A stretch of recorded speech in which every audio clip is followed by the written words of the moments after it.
On Christmas, my parents officially disowned me. We're removing you from the will. I smiled, and I stood in my childhood home, surrounded by twinkling lights and the scent of pine, watching my parents laugh with relatives as Christmas music played softly in the background. Everything looked perfect from the outside, just like they always wanted it to. Nobody would guess that beneath the expensive decorations and carefully wrapped presents, my parents were drowning in debt that I had been silently paying off for years. The utilities, mortgage payments, even their car loans were all in my name. They never imagined I would discover what they were hiding in their will. Before I tell you how I turned the tables on my parents' betrayal, let me know where you are watching from. Hit that like and subscribe button if you have ever had to stand up to family who took you for granted. Growing up in a middle-class neighborhood in Boston shaped much of who I am today, though not in the ways my parents intended. My father Richard worked as a real estate agent, but his career was a roller coaster of commissions and dry spells. What remained consistent was his gambling habit, which he hid from everyone except those closest to him. My mother Nancy was obsessed with keeping up appearances. She would rather buy designer clothes than pay the electric bill, convinced that looking successful was more important than actually being financially stable. I learned to be the responsible one by age 10. While other kids were riding bikes and playing video games, I was figuring out which bills needed to be paid first and how to stretch grocery money. My younger sister Amanda never had these worries. She was the golden child, the one whose dance recitals and soccer games were priority, even when there was barely enough money for essentials. I remember one winter when I needed new boots, because mine had holes and my feet were constantly wet and cold. My mother told me we simply could not afford them. That same week, she bought Amanda a brand new winter wardrobe because she had a school play coming up and needed to look good. I wore plastic bags inside my boots for another month until my uncle noticed and bought me new ones. My 16th birthday came and went without celebration because my parents claimed they were broke. 2 days later, they threw an elaborate Sweet 16 party for Amanda, complete with a professional photographer and catered food. When I asked my father about this discrepancy, he patted my shoulder and said, "You are the strong one, Todd. You understand these things better than your sister." By 18, I had one goal: escape. I worked every summer, and after school job, I could find saving every penny. I applied for scholarships and got into the state college with enough financial aid to cover most expenses. The day I moved out was the first time I felt like I could breathe freely. College was a struggle of juggling classes with multiple jobs, but I was determined to succeed. I graduated with a degree in computer science and landed an entry-level position at a growing tech company. While my classmates were buying new cars or taking celebratory trips, I continued living like a student, saving aggressively and studying industry trends after work hours. My dedication paid off. I climbed from junior developer to team lead within 3 years, then to department manager 2 years later. By 27, I had saved enough for a down payment on a modest house in a good neighborhood. My investments were growing steadily, and for the first time in my life, I felt financially secure. Meanwhile, my parents continued their cycle of appearance-based spending and financial crises. They moved to a larger house in a more prestigious neighborhood after my father had one good year in real estate. They bought luxury cars they could not afford. Credit card debt piled up as they hosted lavish parties to network with wealthy clients who never quite materialized. 3 years ago, the inevitable happened. My parents called me in tears, saying they were facing foreclosure. They had missed 6 mortgage payments, and the bank was not willing to work with them anymore. Despite my better judgment, I agreed to help them refinance using my excellent credit score as leverage. The condition was that they would attend financial counseling and stick to a budget. They agreed, readily appearing genuinely remorseful. 2 months after the refinancing, the utility companies began threatening to cut services due to non-payment. Rather than let my parents face a winter without heat or electricity, I reluctantly agreed to put the accounts in my name. It was supposed to be temporary, just until they got back on their feet. Then came the credit card debt. My mother called me sobbing, saying they were being harassed by collectors and might face legal action. I paid off $58,000 of their debt with a clear agreement that they would cut up their cards and live within their means. 6 months later, they had somehow acquired new credit cards and racked up $43,000 more in debt. Again, I bailed them out this time after a week of them calling me daily, my mother crying, and my father alternating between anger and pitiful begging. The final straw should have been when they called about Amanda's college tuition. She had been accepted to an expensive private university, and they had promised to cover it. Of course, when the first semester bill came due, they did not have the money. Rather than see my sister's education derailed by our parents' irresponsibility, I agreed to pay her tuition directly to the school. Looking back, I can see exactly how they manipulated me each time. My mother would start with gentle hints about their financial troubles, then escalate to tearful phone calls about how they might lose everything. My father would initially act proud and resistant, then eventually break down and admit they needed help, making me feel like the strong, capable son coming to their rescue. They knew exactly which emotional buttons to push to open my wallet. Despite my growing resentment, I continued supporting them.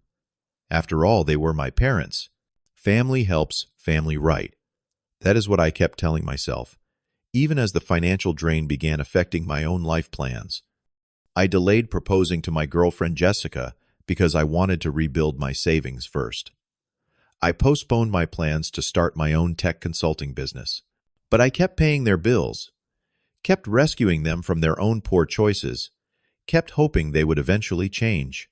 The first warning sign came last March when I visited my parents' home and noticed a brand new 85-inch television mounted on their living room wall.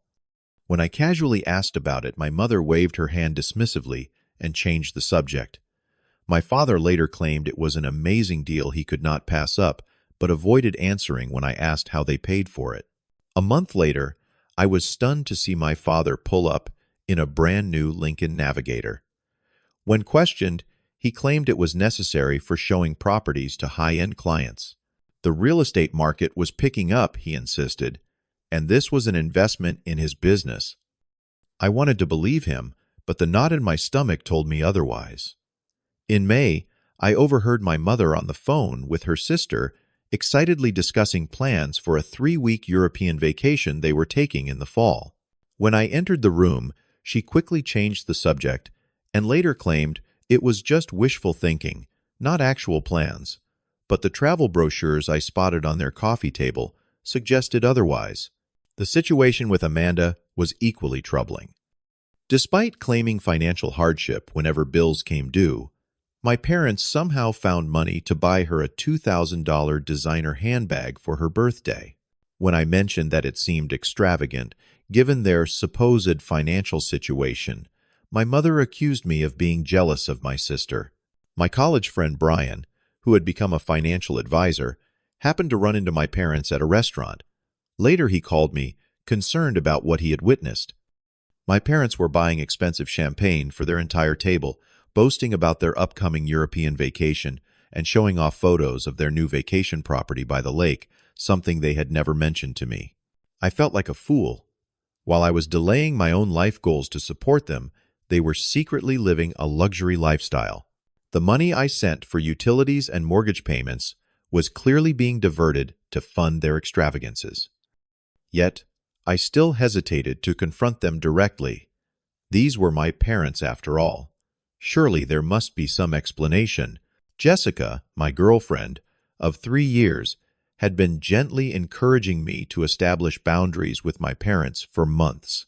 She never criticized them directly, but she noticed how drained I felt after their calls and visits, how my mood darkened whenever they asked for money.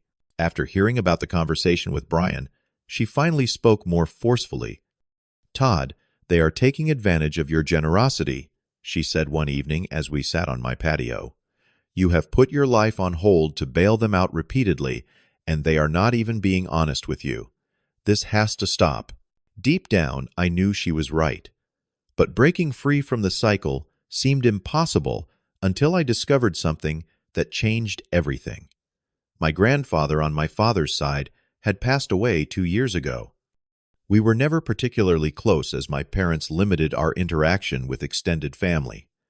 I attended the funeral but was not involved in any discussions about his estate. I had always assumed he left everything to my grandmother, who was still living. Last month I ran into my cousin Thomas at a tech conference. During our catch-up, he mentioned being surprised that I had declined my portion of our grandfather's inheritance. Confused, I pressed him for details. Apparently, my grandfather had left substantial investments to each of his grandchildren, including me. According to Thomas, my father had told the family that I was financially successful and had generously requested my share be given to my parents instead. This was news to me. I had never been informed about any inheritance, let alone declined it. When I carefully questioned Thomas, he mentioned the inheritance had been distributed last year. Around the same time, my parents suddenly seemed to have money for luxury purchases. I spent the next week investigating, contacting the family attorney who handled my grandfather's estate. Due to privacy concerns, he could not share specific details, but he confirmed that my grandfather had indeed intended for me to receive a portion of his estate. When I explained that I had never been informed about this, his uncomfortable silence told me everything I needed to know. Armed with this information, and copies of all the financial records showing my support of my parents over the years, I decided to confront them at Christmas dinner. The timing was not meant to be vindictive, but rather pragmatic. It would be one of the few occasions when we would have uninterrupted time together, and the presence of extended family might encourage honesty. I spent hours preparing what I would say, rehearsing with Jessica how to remain calm and factual. I gathered bank statements, utility bills, and loan documents, organizing them chronologically to show the pattern of support. Jessica offered to come with me for moral support, and I gratefully accepted. Whatever happened, I knew this confrontation would change my relationship with my parents forever. Christmas morning arrived with a light snowfall that made everything look like a holiday card. Jessica and I packed the car with carefully wrapped gifts and my folder of financial documents, then began the 40-minute drive to my parents' suburban home. My hands were sweaty on the steering wheel, despite the winter chill. Whatever happens today, remember that you deserve respect and honesty, Jessica said, squeezing my hand as we pulled into the driveway. The house was decorated extravagantly with professional-looking lighting displays and an enormous wreath on the door. Inside, the 12-foot Christmas tree was laden with ornaments and surrounded by piles of expensively wrapped presents. Holiday music played from the new sound system, and the aroma of roasting turkey filled the air. My mother greeted us wearing a new cashmere sweater and designer jeans, her hair freshly done at the salon. My father was showing off his new smartwatch to my Uncle James. My sister Amanda was there with her new boyfriend, both dressed in outfits that probably cost more than a month of my mortgage payments. As I moved through the house, I noticed numerous new purchases, artwork, furniture, electronics, all things they supposedly could not afford. Each discovery strengthened my resolve to finally address the situation. This charade had gone on long enough. Dinner was served at 3 p.m. on my mother's best china, another recent purchase I had not seen before.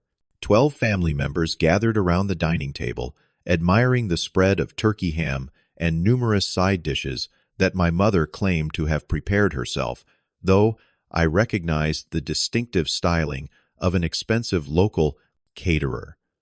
I waited until everyone had been served and the initial compliments on the food had died down. Then, during a natural lull in conversation, I gently cleared my throat. "I am curious about something," I said, keeping my voice casual. "Dad, Mom, whatever happened with grandfather's inheritance? I ran into Thomas last month, and he mentioned something about it." The effect was immediate. My father's fork stopped midway to his mouth. My mother's smile froze in place. For several seconds, nobody spoke.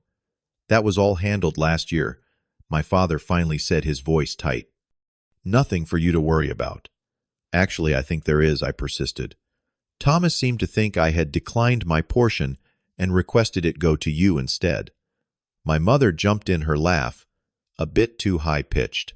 Your cousin always did get things mixed up. Your grandfather left everything to your grandmother, and she decided to give us a small gift. That is all. That is not what the family attorney indicated when I spoke with him last week. I replied, still keeping my tone conversational.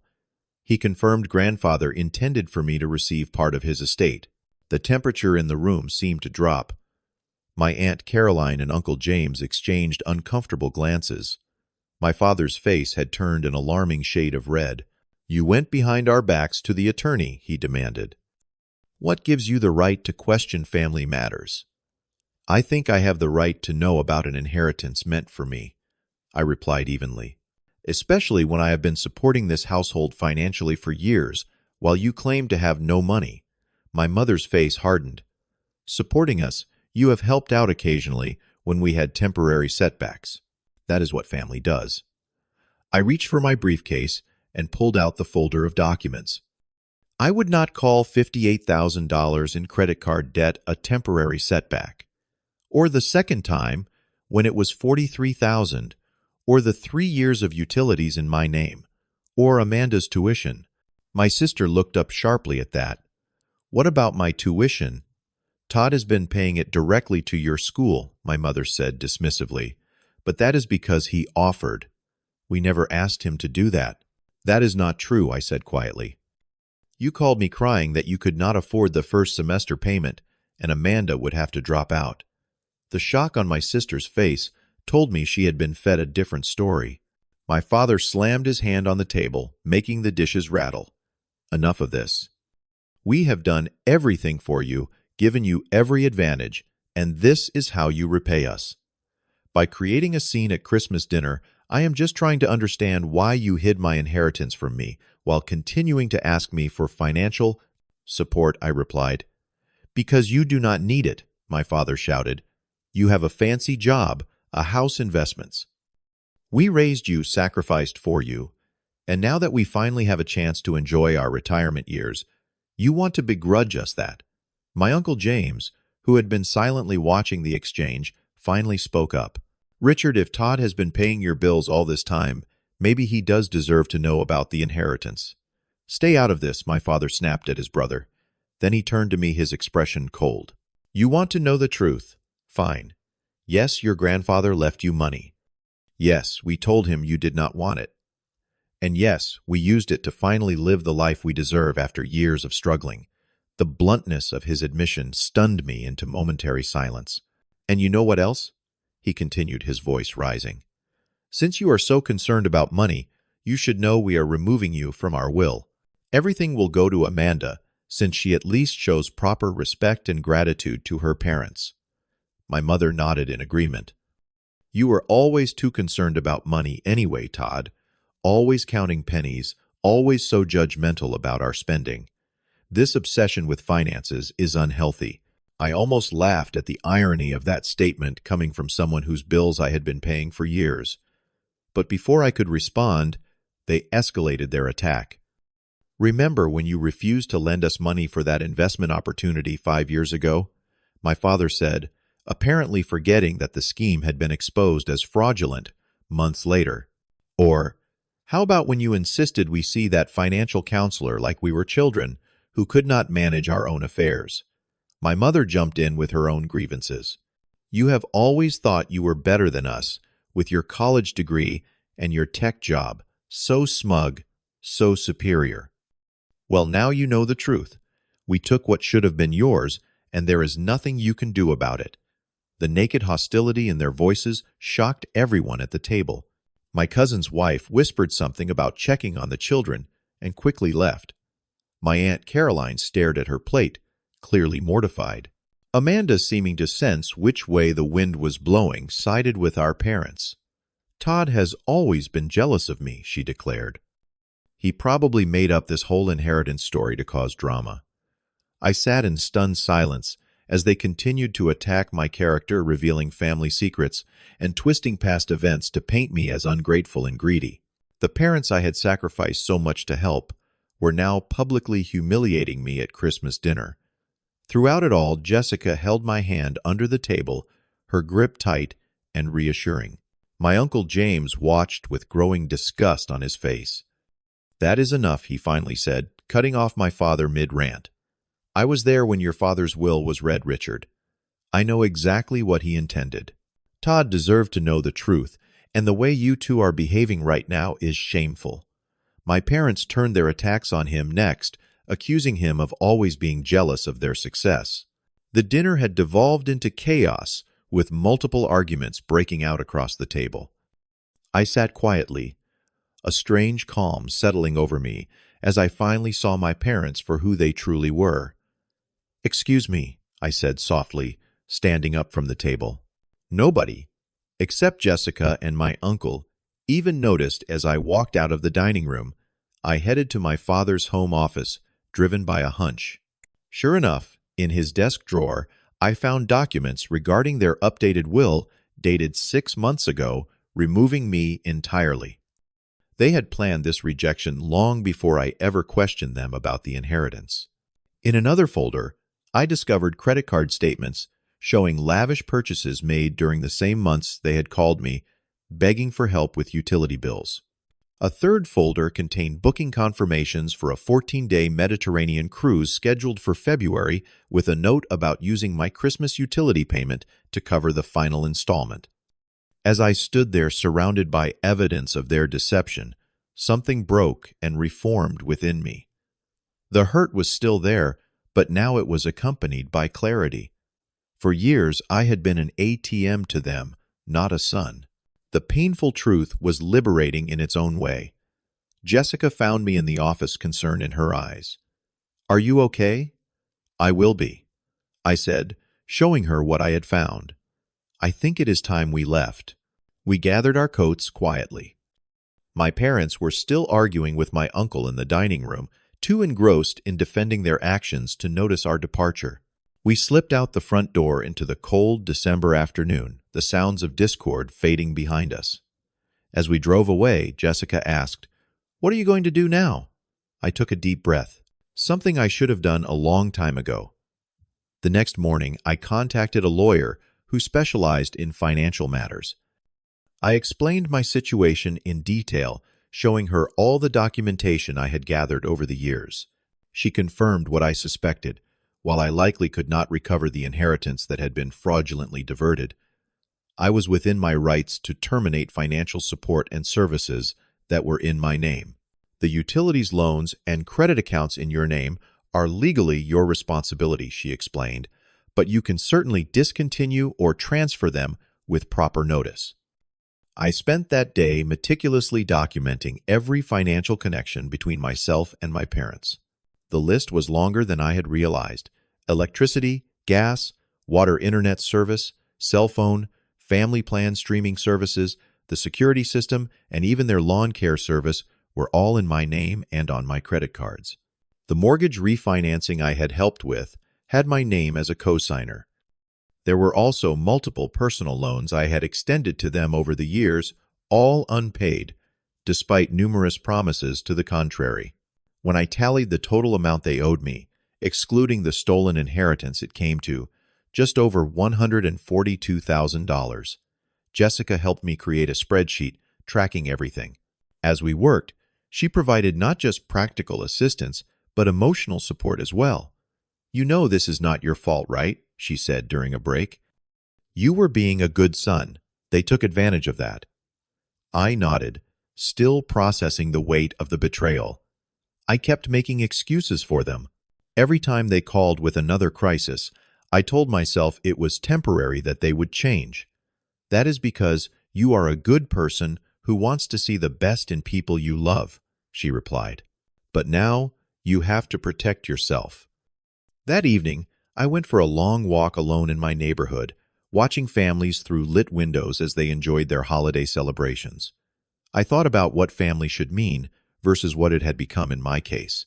The hurt was still raw, but with each step, my resolve strengthened. By the time I returned home, I had decided on a course of action that felt right. Not vengeful, but not doormat either. A clear statement of boundaries that were long overdue. The next day, I began executing my plan. First, I contacted each utility company and service provider, explaining that I needed to terminate service at my parents' address. Most were straightforward processes, though a few required written confirmation. I scheduled all terminations for the following day, which weather forecasts predicted would bring the first major snowstorm of the winter. Next, I drafted a formal letter to my parents. In it, I detailed every loan and expense I had covered for them over the years with dates and amounts. I explained that I was terminating all services in my name and would no longer be providing financial support of any kind. I also requested repayment of the loans, though I had little expectation they would comply. The tone of the letter was businesslike rather than emotional. I ended it by saying that while I would always be their son biologically, their actions had made it clear that our relationship was primarily financial in nature, and since they had chosen to sever that connection by taking my inheritance and removing me from their will, I was respecting their decision by removing my financial support as well. After reviewing the letter with Jessica and making a few revisions, I sent it by certified mail to ensure they received it. Then, I waited. The storm arrived right on schedule, bringing 8 inches of snow and temperatures in the low 20s. At approximately 7:15 in the evening, my phone rang with my father's number. I took a deep breath and answered. "Hello. What the hell have you done?" he shouted, not bothering with a greeting. "The power just went out. The gas company called about service termination, and we just got your ridiculous letter." "I thought my actions were clear," I replied calmly. "I am no longer financially supporting you. You cannot just cut off our utilities in the middle of winter. There is a snowstorm outside. The same way you cannot take my inheritance without telling me or remove me from your will," I asked. "Yet you did both." "That is completely different," he sputtered. "We are your parents." "Yes, and parents are supposed to take care of their children, not the other way around," I said. "I have been supporting you for years while you lied to me and spent money on luxuries. That ends now."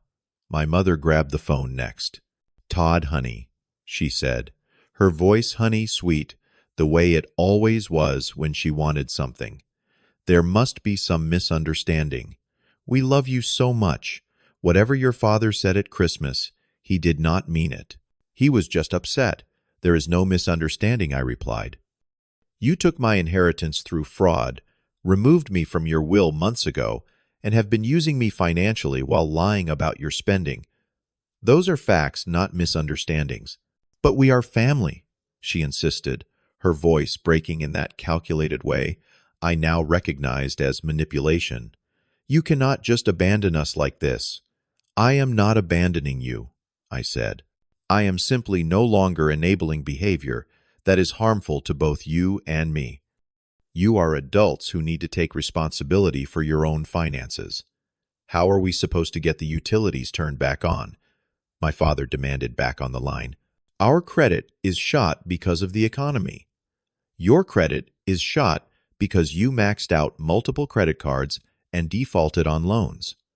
I corrected him. "As for the utilities, you will need to pay deposits and get them put in your name the way most adults do." The conversation continued in this vein for nearly an hour. They cycled through anger, guilt trips, sob stories, and finally desperate bargaining. They offered to put me back in the will if I would turn the utilities back on. They promised to pay me back when they could.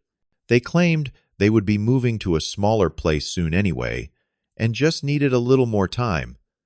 I remained calm and consistent throughout.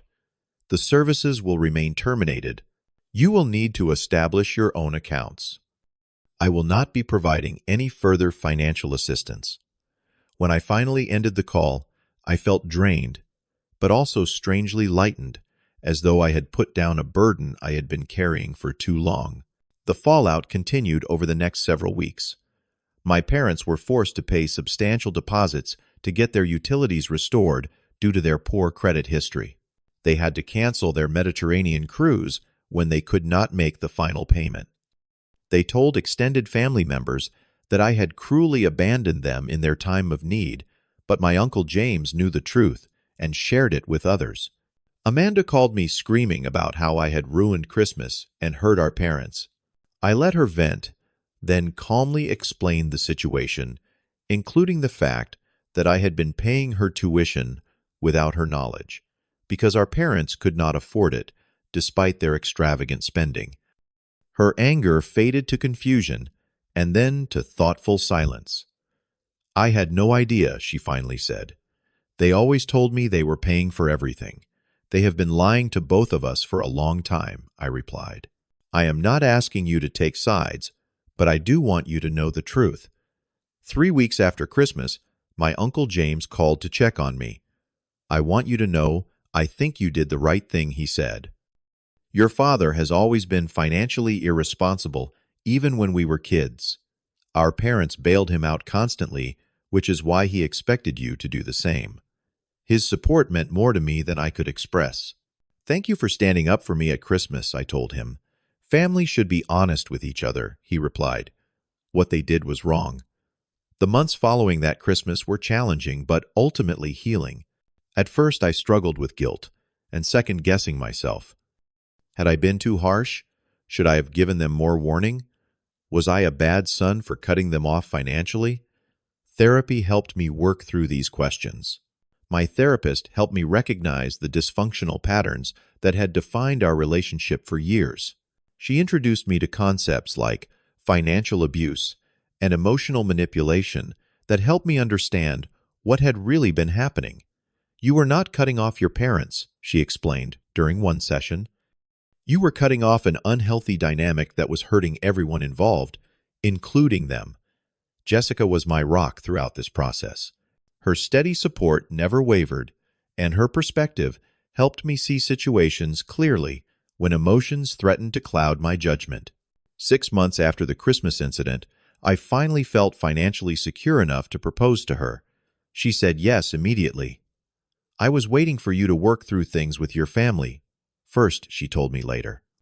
"I knew you needed to resolve that before we could move forward together." We began planning a small wedding with close friends and selected family members. My Uncle James and his wife would attend, as would Amanda, who had begun to see our parents' behavior more clearly since our conversation.